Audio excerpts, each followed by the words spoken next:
As I've listened to the stories of thousands of women of all ages, in all kinds of stages, through the years, I've kept their stories locked in the vault of my heart. I feel as if they've been walking around with me all through these years. They've bothered me, they've prodded me, and sometimes kept me up at night. Ultimately, they've increased my passion to reframe and reimagine the powerful positions of mother and matriarch within the family system. I'm a problem solver, so I set out to find a way to perhaps change the trajectory of this silent and sad scenario about a dynamic yet untapped source of potential and purpose sitting in our homes and churches. It is time to come to the table, Heartlifters, and unleash the power of maternal presence into the world. Welcome to Mothering for the Ages, our 2025 theme here on today's Heartlift. I'm Janelle. I am your guide here on this heartlifting journey.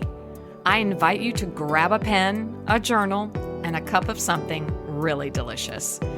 May today's conversation give you clarity, courage, and a revived sense of camaraderie. You see, you're not on this journey alone. We are unified as Heartlifters and committed to bringing change into the world, one heart at a time. Hello, Heartlifters, and happy April.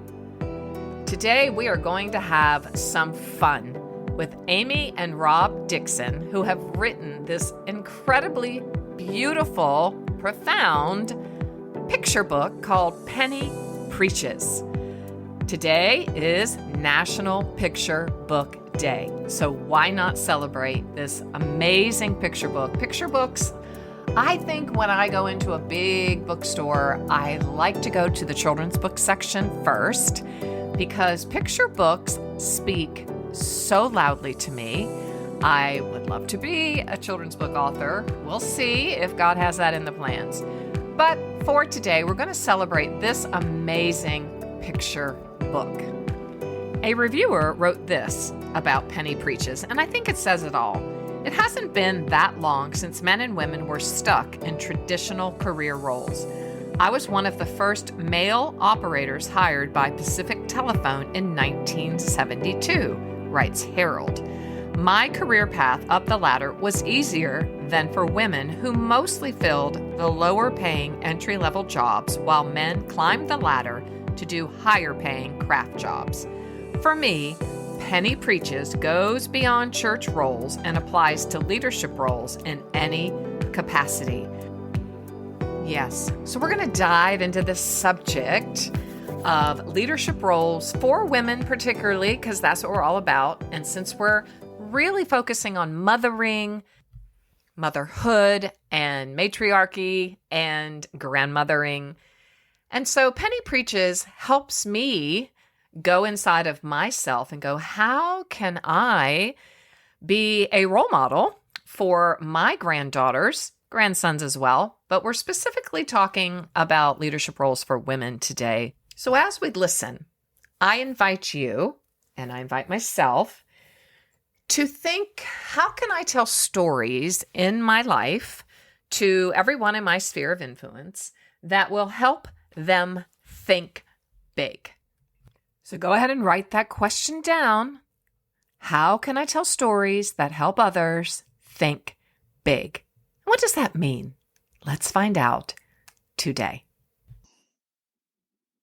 Hello and welcome to today's Heartlift with Janelle. And today, oh my goodness, this is a big drum roll, a very big drum roll moment. Because I have with me Amy and Rob Dixon, and they have written this children's book, Penny Preaches. It does say that, Penny Preaches. It does. God gives good gifts to everyone. And you write here, God's gifts are not allocated by gender. Really? Really? Imagine that. I don't know, Rob Dixon. I need you to talk about this. Yes, and Amy as well. But I did read, I was just going to, well, Amy, you actually write this. Let me read what you wrote. We want to normalize? So I circled that word normalize because I think that's a powerful, powerful word. Girls being able to imagine themselves in leadership roles in the church. You have 4 kids, a boy and 3 girls, because of Rob, your work in the egalitarian field. We've always been really intentional about wanting our kids to know that girls and boys are both equally loved and valued by God. Well, that's about as far as I got before I made 85 notes. So, egalitarian, if you would just give us a theological framework here for what that means, and you've been in this work, egalitarian work, I'm just going to pretend I don't know what that means. Okay. Yeah, I'll start. So there's 2 primary, first of all, it's great to be with you. So thanks. Thank you. I didn't even welcome you, I don't think. I just jumped right in. No, it's fine. Fine. Thanks for having us, and it's good to be with you. So there's 2 primary schools of thought, theological thought, around the role of women and men in ministry in terms of how we think about the Bible. One is called complementarian and one is called egalitarian.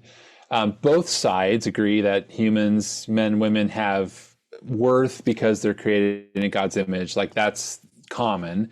The thing where they differ is complementarians believe that there are roles set up for men and for women, and by and large, men are called to what we might call more leadership kinds of roles. So preaching, executive leadership in the church, the pastoral office, things like that. Whereas egalitarians believe that it's about gifting and calling and not about gender. So in other words, the church doors should be wide open for men and women alike to use their gifts however God's calling them. So that's my nutshell kind of distinction between the 2. Yeah. It's super good because it's it's out there. I was just reading in a book proposal that I'm working on. Last year, June 16th, I just read, I have to change it because I have to update it, but it was the day that the Southern Baptists said women can't preach. Yeah. And unless you write things down, you tend to forget. And so I was looking at this book proposal, which is on matriarchs and the matriarchal spirit. And I went, wow, they did do that. How crazy that I pulled that back out today. And then I'm talking to the both of you. Yeah. So have you always been egalitarian, or was this a process, or was this a journey? Curious. Yeah. From either of you. Yeah. Well, go ahead, Aim. Go ahead and start on. Well, I was going to say, I grew up in the Catholic Church. Me so too. I did 12 years of Catholic school. And in the Catholic Church, you really, or at least when I was in the Catholic Church, you really don't see women doing anything. Like, even at the point, where I was in the church, you didn't even see altar girls. I think they do have altar girls now. Do they? But back in the day, yeah, I believe so.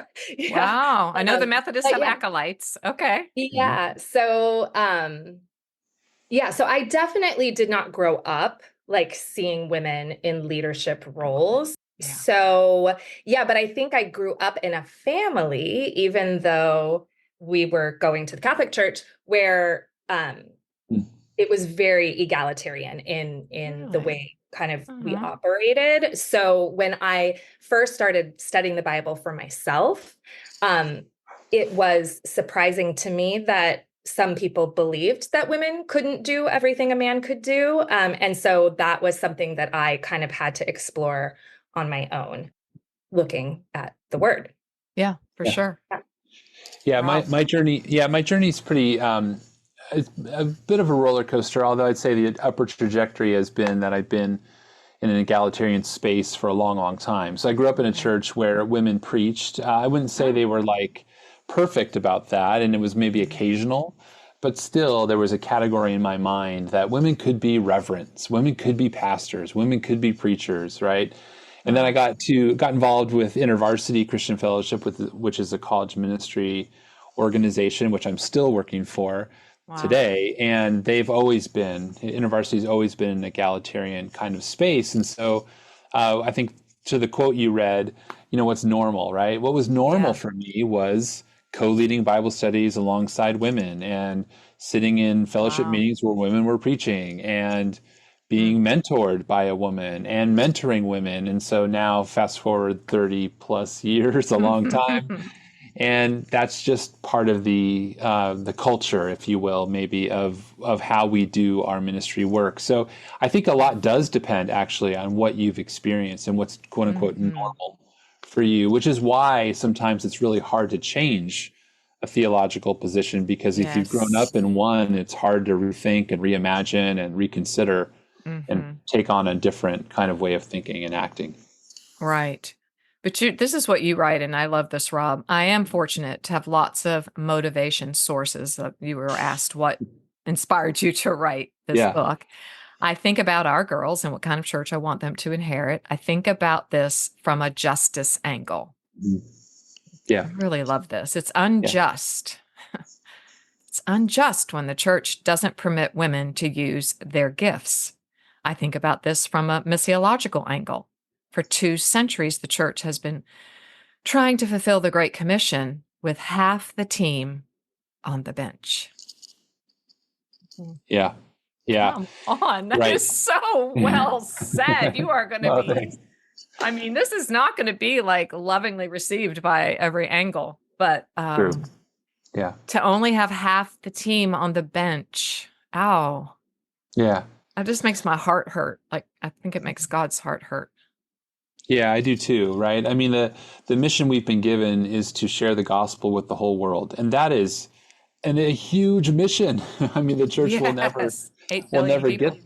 will never get there. And so if we're even going to come close, we need all hands on deck, right? And everybody using their gifts and everybody putting everything they've got into that. And so it's a missiological challenge as to why the church has relegated half the team to not use their gifts in certain areas or not be allowed to do certain things. It's hard. It's hard. It's unjust. It's unjust. I mean, that's a strong word. So it caught my attention for sure. I had the privilege of interviewing Dr. Nijay Gupta, Women Tell Their Stories, which he's an Ivy Press author as well. And that was a life-changing interview as well. Yeah. It was just like, yes, we love Nijay. Yep. I know. It's like, I just guess we will get to Penny, I promise. It's just, I guess that core issue is, why are we still here? I know that's a deep question. And, so I just think, what century are we in? And why do you think we're still in this gridlock in a sense? Yeah. I know it's a deep question, but I just thought I'd ask. Sure. Amy, anything you want to add, Amy? Or? Go ahead. Well, this is really Rob's area of expertise and his passion. And one of the things I love about Rob's research is that he has had the opportunity to interview and speak with and be in conversation with so many women who have been trying to live out their calling in the church. So I'm going to let him speak on this, because he has the knowledge and the reference points to talk about it. Yeah. Well, thanks, Amy. I mean, I think old habits die hard, right? So people have talked about, it's like turning a super tanker on the ocean. It takes a long, long time to make that turn. And I think sometimes the church can be like that, right? Where it's not going to turn on a dime. It's not a speedboat. It's going to take this long bending arc, right? And I think, from where I'm sitting, it does feel like the boat is turning, but it just, it's not turning with the speed and the ease that I would want it to, right? I was at an event not long ago, a year ago, and Ruth Haley Barton, who's a friend, mentor. Gotta love Ruth. Yeah, wrote the foreword to my book. She's amazing. Yeah, she gets up and she says something like, I think 25 years we'll have solved this as a church. And I'm thinking, first of all, I'll be 75 years old, but I'm in, let's do it. Right. But then second of all, I just said, I don't know if I have the faith. I will be very old. Go ahead. Sorry. Yes. So the other response I had was to say, I'm not sure I have the faith that we will really solve this, quote unquote, in another 25 years. And the reason is because old habits die hard. Theology is hard to change. practice is hard to change, right? Practice. So even, let me just say, like, I have a lot of churches and organizations that I work with that are proudly and profoundly egalitarian, but their practice can lag behind their theology, right? And so one of the ways I think about what I do is to try to bridge the gap between what we say we value and then what we practice, right? And so you can have the best theology that says, yeah, we read the Bible and we believe women can be empowered and lead and all that. But what about your culture? What about your systems? What about your policies? What about your structure, right? It's just all kinds of work we need to do to better align our values with our practices, right? And that's hard work. So I think, the super tanker, right? Let's hope it moves quicker and then change. Yeah. And I mean, I think God's not in a hurry ever. His timetable is not our timetable. I just wonder if you think or have an opinion on perhaps how we as women, Amy, even yourself, how you're rearing your daughter in preparing or speaking to her about this topic. Because I know there are a lot of mamas and a lot of grandmas. And I think, I've just become a grandmother 2.5 years. I'll have 5, which is crazy. But it has made me really look at my faith journey. But I don't want to have a fear-based faith anymore. I want to be able to talk to my grandchildren with an intellectual faith and a deep-hearted faith. So how can we maybe start bridging that gap? This is a better question. How can we begin bridging that gap to our girls and all the girls in our lives? Yeah, I mean, I think one of Rob and one of our kind of principles in raising them is just this idea of transparency and vulnerability and really being able to talk to our kids about really kind of anything. It's sort of a thing that they love and they also sort of hate. So it's like in terms of like, there's some things maybe as a kid you don't want to talk to your parents about, but we're more like, okay, you want to watch that show, like we can watch it, but then you're going to talk to me about it. Ooh, we're going to have a conversation about, what we saw in that show or whatever. So I think that has been a huge thing just in even talking about gender roles and that kind of thing is like, even us evaluating our own processes and like how we function as an egalitarian couple. Okay, what do you do when neither one of you likes cooking? Like, this is so good. Then just naturally fall to me because that's what everyone's used to, or is there a more equitable like way that we can so things like that, where we talk to the kids, we say, look, like the way that we split our roles as an egalitarian married couple is by things you are good at, things you like to do, things you prefer to do. But then what if neither one of you is good at it or you don't prefer to do it? Yeah. So you just call DoorDash. No. DoorDash. Yep. Yeah. DoorDash. I'm kidding. Uber Eats. Yeah. That's very expensive, by the way. Right. Yeah. Just like, I mean, we try to model it as much as we can, but the reality is we're not perfect at it. And we both grew up in households where roles were very traditional. My mom was a stay-at-home mom. Okay. My dad brought home the bacon. This is the family I grew up in. Yeah, but it is like kind of talking through all of those things is really how we handle it. How old are your children, if I can ask? Yes, they are 22, 20, or almost 20, 18, and 15. You guys don't look old enough to have children that age. Sorry. Appreciate that. I was like 15, 12, 6. Yeah, Appreciate that. It's true. I was 22 when I got married, so My daughter got married at 22. Yeah, my twin daughter. Yeah. So, and they've already been married 10 years. I'm like, oh my gosh, you're going to hit 50. You're going to be so young.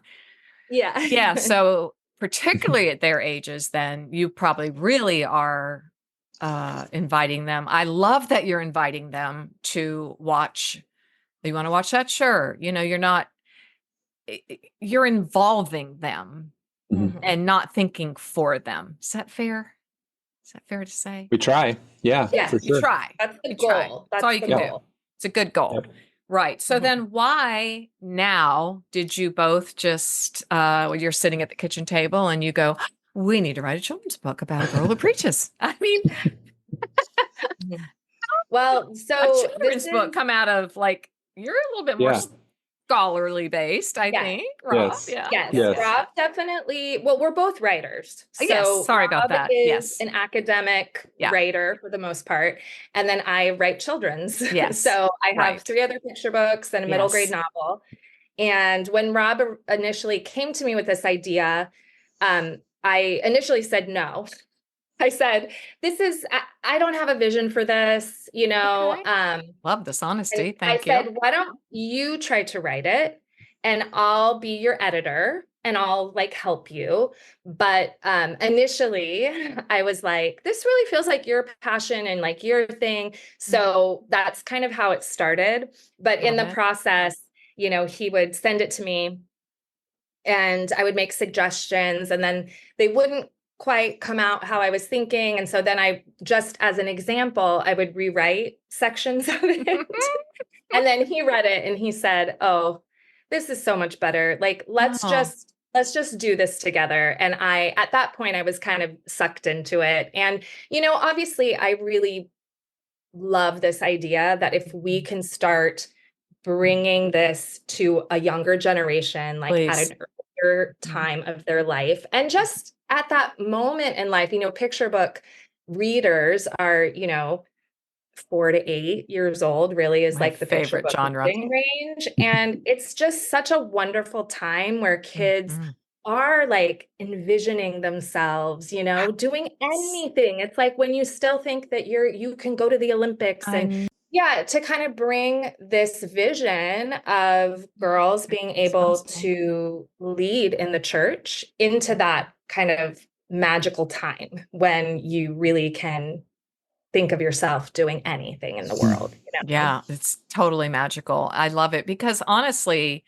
Amy, from what I've ever learned at writers' conferences, because I would love to write children's books, and have written one proposal for one like moons ago, Mhm. but it can be very hard, much harder, Oh yeah. you know, because you've got to be so succinct and Yeah. your Yeah. word choices and your verb choices, which you actually do very well. If you don't mind, can I just read from the beginning a little bit? I won't give a lot. Sure. I mean, stop. It's hard to see this on the. You start out this way. Number one, she's adorable. The illustrations are awesome. They are. Yep. She loved Papa's chocolate chip pancakes with whipped cream and strawberries. She loved Mama's fancy shoes that click clack down the hallway. There's that onomatopoeia. So you've got to have all this in children's books. She loved helping her little brother clip on his polka dotted bow tie. But her favorite thing about Sundays was church. I just love how I mean, I love picture books. I read them for myself. I think I get Yes, more me out of a too. picture book than I do adult books. Yeah. And now with all these grandkids, I'm reading so many of them and choosing Mhm. them so wisely. And, you know, so you start out with immediate identification, right? Mhm. I mean, who doesn't love a stack of pancakes with chocolate chips, strawberries? Yeah. And who can't hear mom's fancy shoes clicking down the hallway, you know, and then you bring in church. So I also love with the illustrator, we don't have her here obviously with us today, but the illustrations are very inclusive. I say it that way. Yeah. I love that. I love how Yep. you made it that inclusive. So, okay, you get this idea, Rob, you bring it to Yeah. Amy Yeah. and you decide, but why did you think now was the time, Rob? What behooved you? What downloaded? Yeah. Where were you? What moment? Well, I was between writing projects, and I remember thinking to myself, and I've watched Amy successfully publish picture books all these years, and Yes. it's just been wonderful to watch her use her gifts and her passion and her abilities and all that. And I remember thinking, how hard could this be? This is kind of what you just said. So, right, like I write 50,000 word manuscripts, like this is easy. Like I can do this. And then I get in the middle of it after Amy gave me some guidance and I start rolling with it. And I remember thinking like, this is brutally difficult. This is like a whole different thing because every word, like you said, every word matters, right? And so the it was, visualization, like yeah, I'm sure let me just ask. I'm just going yeah, to ask as a writer girl yeah. to my new writer friends. I mean, Amy, did you choose the clickety clack? Click Mhm. clack. Okay. And Yeah. you probably chose the polka dotted bow tie. Mhm. Yeah, Yeah. if we could we just need to clarify for the record that if you like any of the little details, that's going to be Amy. You have to thank Amy for that, right? So all that, she just made that so much better, and that's one of the reasons we agreed. Like, oh, we're just doing this as a partnership. Yeah. The smiley people at the Yep. church. I think maybe I came up with the clip microphone. I think maybe Yes. that was me. The Oh, microphone, her loving the microphone, that was Rob. Yeah, I for mean, sure. that's so me. I love that microphone. So Yeah. sorry. I feel like I'm so Penny from day one in the Catholic Church. Like just that little microphone. I love it. She loved the preacher's tiny microphone. And then this is just so great. It's so great. And she loved how sometimes all the important words started with the same letter, the alliteration. Mhm. That's such a preacher thing. It's so Yes. cute. Oh my Yes. gosh. I'm smiling so big. God's love has no limits. It's so Yeah. great. But back to your question about like why Oh, now? sorry, I'm having a No, moment. no, no, you're fine. You're good. With the question of like why now? Like back to Yeah. what I was talking about the super tanker turning. Like Mhm. maybe if we start earlier, the tanker doesn't have as far to turn later. Does that make sense? Ooh, Like if we that's like really let's just good. start earlier, younger in terms of like getting the word out about this way of thinking about the scriptures and this way of reading the text that is egalitarian in nature. And if we can start younger, then maybe we have less to change later. Mhm. I think that's exactly right. I have a million thoughts going through my head, so I'm trying to stay so Yeah, yeah. focused You're because good. I just want to read this at a children's library. It's so fun. You can just do so many things with it. First grade teacher coming out. Yep. Oh, wait, you were a first grade I teacher. was, yes. It's my Oh, I very, love very, that. I Yeah, know. I also work at the elementary school, so Oh, that's a job that I've kept. Even with all oh, the publishing stuff, which I love, I've kept that job. wow. I do reading and writing intervention for first and Oh, second the graders. best. And first grade teachers, I'm sorry, I love all teachers, but and I've been in all classrooms first through Mhm, kinder through sixth. mhm. First grade teachers are the heroes. I'm Tell me telling why. you. No one's ever said that before. I'm going to go teach school again. They really are. It's Why that is that? transition Mm, from it's the transition from kinder is at mhm. least at our school, Oh, it's babies. separate, it's its own little ecosystem. You know, first grade, they get pulled into the big school, they're there for longer, they Yeah. haven't quite figured out how to regulate their Hmm. bodies, their emotions. They're Sure. still like They're figuring all still of little that out. babies.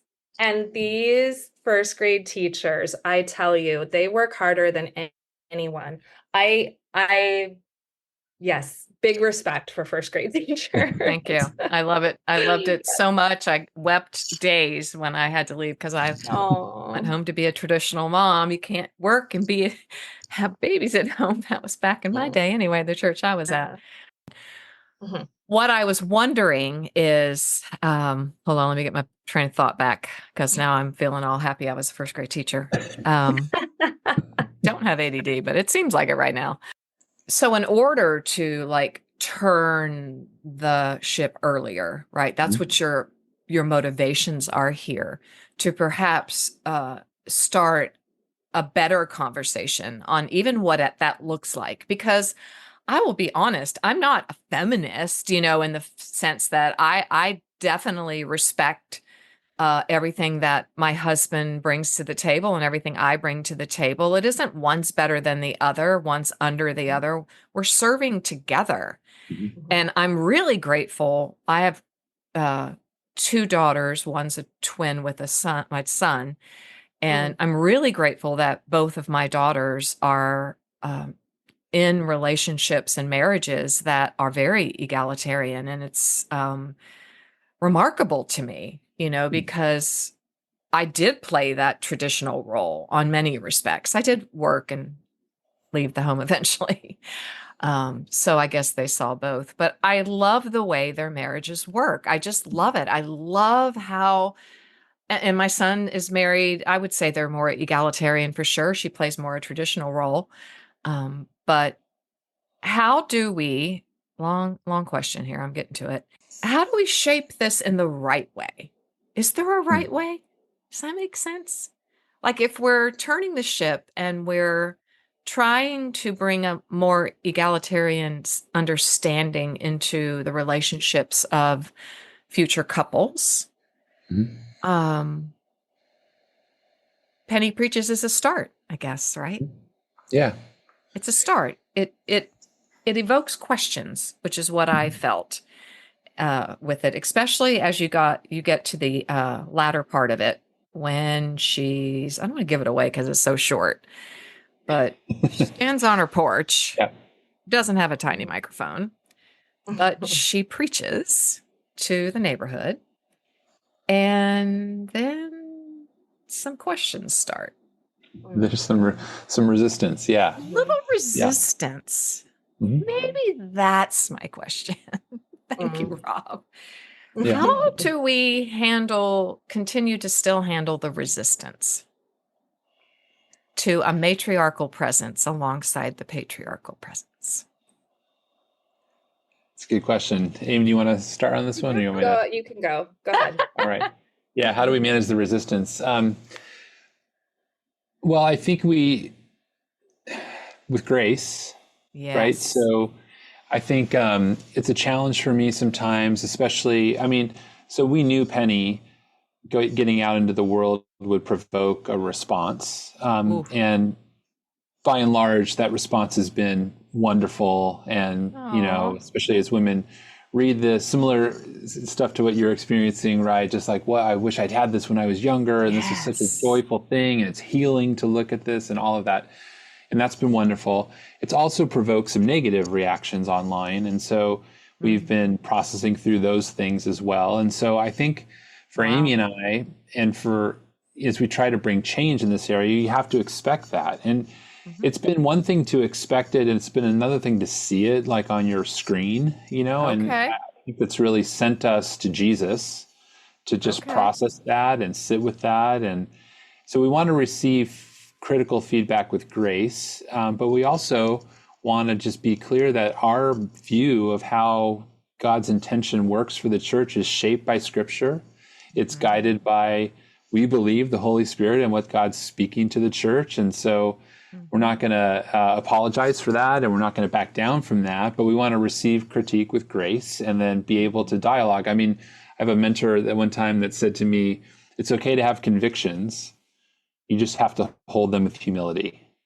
Yeah, that's good. And I thought that was such a great word, and so I think in terms of posture, I think that's the one, is to have a conviction, to do the work, to build a conviction, and then to hold it with humility so that you're able to dialogue with people that think differently from you. And that's good advice when we're talking about a theology like women in leadership. It's also good advice when you're dealing with a neighbor that thinks differently politically than you do, or any other kind of any other kind of area of difference, is have a conviction, but hold it with humility.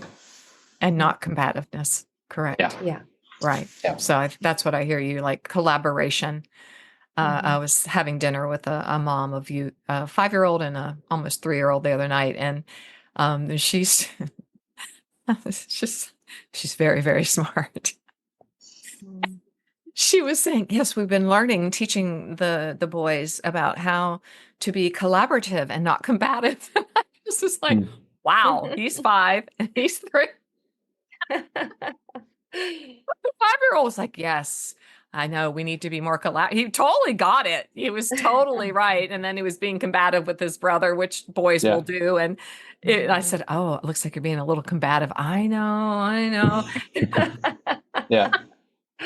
So if we can all learn to be more collaborative and less combative and not have to be right. So what I see in the two of you, though, which is such the benefit of video and having you here, thank you for being here. Thank you from the bottom of my heart, because I think this is such a pivotal topic, and it's so important and so vital, and to shape it in a children's book is just brilliance. And I think that knowing how to respond to this topic, even as you just said, from having negative things online, I mean, that's just part of the deal now because of social media, right? Sadly. Sadly. Mm-hmm. So if you don't mind, I'd love to just pick your brain about how you're managing that. Like, you must be very secure in who you are. So I would call that secure attachment, right? In the counseling world, it's part of the greatest part of my work is to help people find secure attachment in their life. I didn't get that, and my husband didn't either in our family of origins, but we're earning it and getting it. It's what they call it, earning it, which is weird. So you must be secure in your posture and in your position in Christ, as sure as you can be right now, secure and anchored in that, but also in your marriage. To be able to do a project like this together and then be able to face all of this, the good and the bad and the ugly. So how are you managing? And how can we learn from you, perhaps? Because any of us who put anything out into the public realm are going to deal with this. It's just the way of the beast these days. So it's not really maybe one of your motivations for Penny Preaches, but I think it's a side product. I think.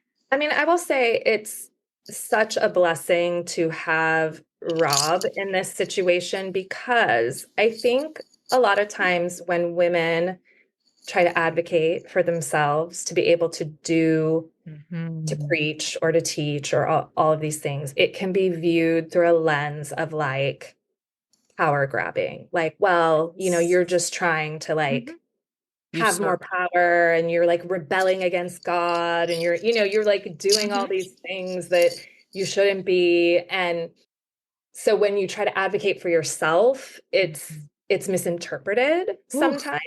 It's Whereas I oppressed. feel like that's why it's so amazing to have an ally and an advocate like Rob, because he has no personal stake in whether women teach, preach, all of that, in terms of just like his own power. I mean, in fact, it requires him to make space for women and lay down some of his power, all of those things. In a sense, So that's where, like having Rob as a voice in all of this is really, really amazing and helpful as a woman.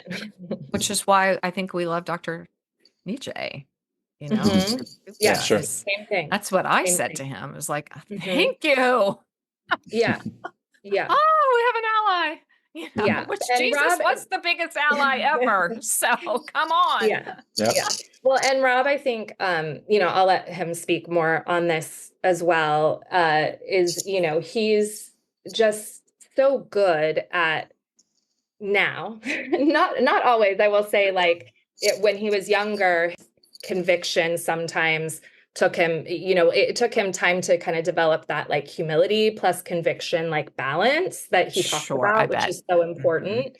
But he's so good at it now, to be able to dialogue with people, even when they come at it in a confrontational way. So I don't know. I would let him speak more. Share your secrets, Rob, of what you've learned. Oh, no, don't want to do it. So, Rob, we're asking you to help us.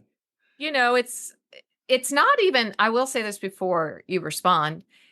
It's not even so much about Penny preaching, whereas that is what we're wanting to see unleashed, is the power of the maternal, right? To speak and speak for God, like Deborah and Lydia and on and on and on in the scriptures, right? I mean, Jesus was always unleashing the power of the maternal in Mary Magdalene and all kinds of women in the Bible. We could go on and on. But it is about preaching, but it is just about, I think, having a voice. Like you said, we only have half the team on the bench. Yeah, half the team on the field. The On other the team is field, yeah, on the the other half's bench. on the bench. Yeah, yeah. Thank you. Thank you for the Yep. clarification Yep. of sports. Yes. But we've asked you a lot of questions. Let me give you one. How then do we do this? Have that humility that you've learned in your wise years and wisdom, that posture of humility, and yet come to the table and be able to say and have a voice.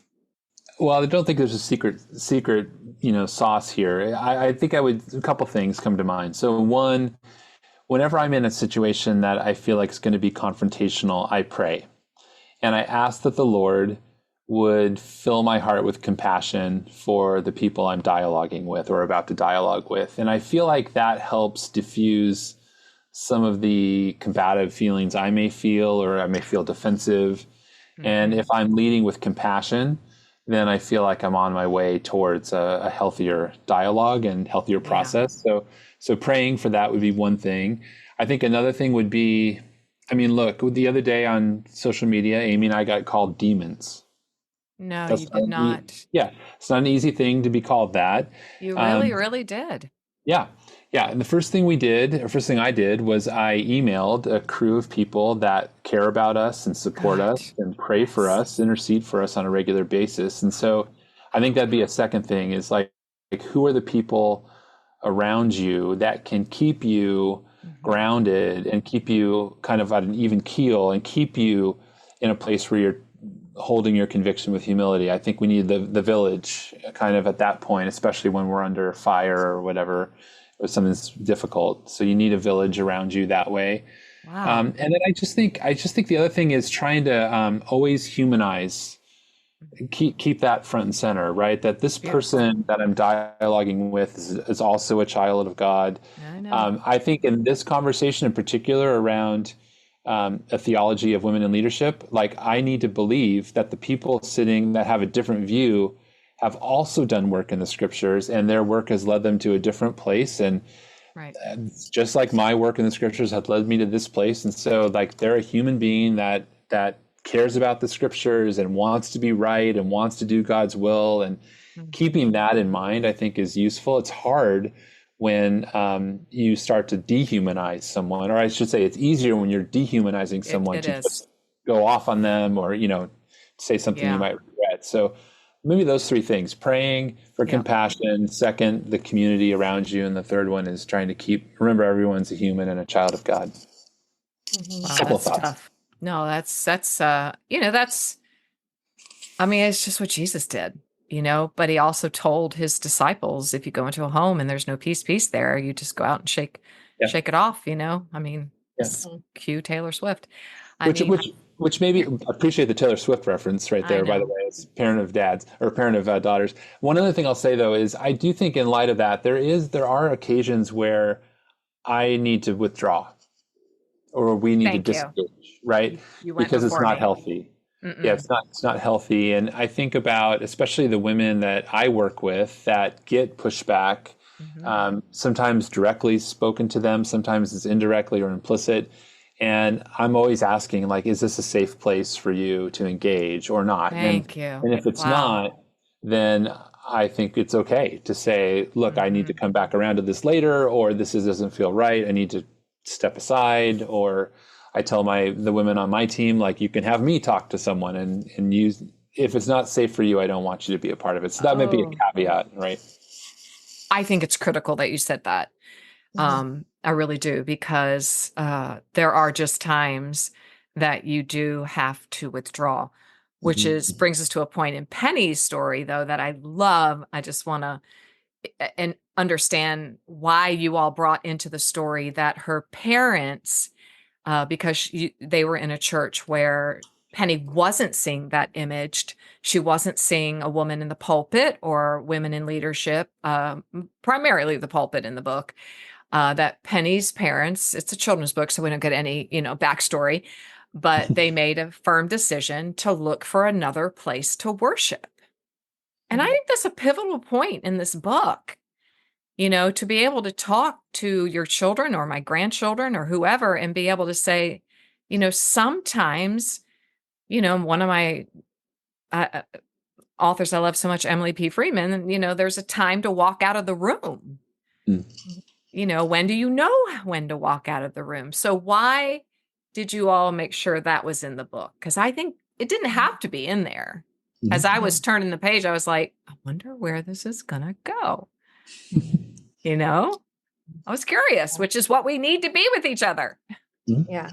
I mean, I think we definitely, as we were figuring out where this book was going to go, we wanted to include the importance of models and representation and all these things that, it's important for kids when we talk about normalizing things. It's important for kids to see those models, to have those models. And so that's really what we wanted to reflect there and represent there, was the importance of modeling. Yeah. And she sees it. Mm-hmm. Rob? It's just hard to be what you can't see, right? So I think about, oh my gosh, that's so good. I think about tweet that. No, I think about I'm writing it down. Hold on a minute. Yeah. It's hard to be what you can't. Oh my gosh. Did you make that up? That's very good. So it's important to have so to me, when I do coaching or something with let's say an organization wants to be better about empowering women, I have a set of questions I'll ask about what does it look like up front from day in, day out in terms of, who's on the Sunday platform, let's say, or who's leading the meetings, or who's on the brochures, who's on the pictures on the website. Are we being thoughtful about, like Amy said, about issues of representation? Because if you want to normalize, if you want a woman to walk into your congregation and go, I could use my gifts here, then you probably want to have women up front. You want to have women exercising leadership. It's just it gives permission. It gives freedom for a woman to envision herself stepping into that. I think about, our kids. I want not just our daughters, but our son to walk into a room and go, this is a place where women can exercise leadership. That's just important, right? At a base level. If they're going to step into that themselves. Yeah. It's really the first thing I do when I walk in anywhere in a church situation anymore. It's that age old, well, it's not age old. Well, no, it is. We hear so many, even athletes in the Olympics say, no one looks like me. No one looks like me. Is there anyone that looks like me? Well, the 5 men on the platform do not look anything like any of the women in the church. I find it interesting that you did choose to make the new church pastor a Black woman, an African-American woman. Was that intentional to be representational? Because it seems like Penny's family is white, Caucasian, but like I said, you did the illustration so well, you kind of... Yeah. One thing a lot of people don't know about the process of picture books is that we for the most part don't have direct, we're not communicating directly with the illustrator. So some of those choices are made by the illustrator or in conjunction with the editor and the illustrator. Penny's part of a multiracial family, and it's not specific, kind of on purpose. That's why I love it. We wanted it to be as accessible as possible. We wanted anyone to be able to open the book and envision themselves being a woman with leadership gifts who is called to preach. Yes. I love it. It's what I love about it. Yeah. So that's, I mean, sometimes there are things as writers that we do write into the illustrations. For example, the scene where she preaches to her first audience and it's her stuffed animal, our concept in writing it. But then there's other things in there that are fully the illustrator's expression. Yeah, it's her contribution. It's her artistic contribution to the story. And like the cat, for example, love the cat, obsessed with the cat in this book. But that's the illustrator. That's Jennifer Davison who did that. She did such a great job. So let's keep the main thing the main thing. The main thing here, you say, well, you tell us, what do you want all of the millions of little readers to take away from Penny Preaches? Well, the tagline of the book is God gives good gifts to everyone, right? And I think at a base level, that's what we're hoping to communicate, that God is the one giving the gifts, that God's the gift giver, and starts there. And then you get given gifts in God's mercy and economy. You're given a gift, and it's not dependent on what you look like or what gender you are. It's just God's giving a good gift to you, and then your job is to use it and to grow it, develop it, right? So I think something around that would be what I'm hoping folks get out of this. And she practices. That's what I love. Yeah. Like, she's not a huge lesson to me is that she's not hindered by what she sees because she's called. It's her gift. Yeah. And the gifts of God are irrevocable, it says. And so I love that she sets up her little stuffed animals. I mean, I love that she does that, and that she just doesn't allow it until she puts her notebook away, just for a brief. You got to have the conflict, you got to have the crisis. So she puts her notebook away a little bit. Yeah. Also, go ahead. I'm going to let Amy talk. Yeah. What do you want? Since you are, this is what you do, and you have written so many before, and I'm sure I've read to many little readers. Amy, what is your hope that, they take away? Yeah. I mean, definitely agree with everything Rob already said. And then on top of that, just specifically for little girls to be able to envision themselves doing anything in God's kingdom is really my hope, to not limit their vision and their dreams. Amy and Rob, I'm so grateful for this conversation. So grateful. Well, thank you so much for having us. And your enthusiasm is just beautiful. And it's a joy for us to see the impact that this book is having on adults, as you say, as you shared, as well. So it's really a blessing for us to see how this book is striking a chord with women in the church. So thank you. And it will, because I interview a lot of female authors, a lot, and have spoken to hundreds of women, thousands by this point. And even now, even today, not 3 hours ago, did I have a woman on, that was asking, do I still have a voice in the kingdom? Do I have so it's still there. Yeah. And we have our work cut out for us. But you've given us a great tool, and I just can't wait to share it. I can't wait to read it and share it and tell my library about it and all the churches. So thank you so much. I appreciate your courage. Be brave. Be strong. Awesome. Thanks. Heartlifters, what a remarkable conversation, an illuminating conversation with Rob and Amy Dixon about their new children's book, Penny Preaches. It brings to our table ideas that need to be talked through. That's what we're about here.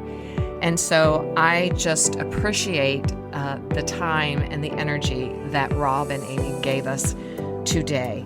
Rob's words that it's just unjust, that half of God's team is sitting on the bench. I really can't get that visual out of my mind. So that is a great food for thought. I don't want half of the team to be sitting on the bench. We need to activate the matriarchal spirit, the matriarchal presence, and most of all, the matriarchal voice.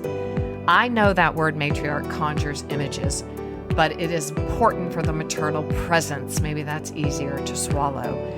The maternal presence, the mothering spirit to be activated, because I believe it is time. The world we're living in needs the maternal spirit, the presence of maternal voices. And I really love when Rob and Amy both say it's hard to be what you can't see. So we are Heartlifters here. We are called to unleash the power of God's presence in our spheres of influence. I invite you, please, to come to the table. We have this conversation going on over at Heartlift Central on Substack. All you have to do is go to JanelleReardon.com and you'll find all the points to connect. And that's the point, to connect. So I will see you over on Substack, Heartlift Central, Instagram at Janelle Reardon, and I have reactivated our Facebook page. It is now Today's Heartlift with Janelle. So some of you I know are on Facebook and just can't make that leap to Substack. I get it. But the point is for us to connect, collaborate, and have the conversation around our table.